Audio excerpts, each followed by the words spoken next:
Hey everyone, Kyle here. In today's video, I am going to show you how to get your YouTube music recap. So let's get started.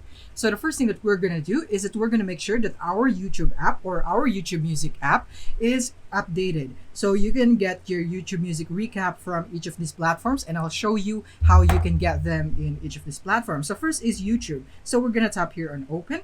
And from here, you simply want to go into your profile right here. So make sure that you're logged in with your YouTube account first. Tap on the U icon at the bottom right. And from here, you can already see here, it says your music recap is here. So all you have to do is tap on that, and then you will find your recap. And another method is you can go into your YouTube music app itself. So you can go for YouTube music right here. And then from here, you would automatically see that a recap right here. It says get your recap. Just tap on it as long as you have updated your YouTube music app to the latest version, and as soon as you open it, you would get this prompt right here. So just tap on that, and then you would be able to open your recap. So yeah, that is basically it for this video. Thank you for watching.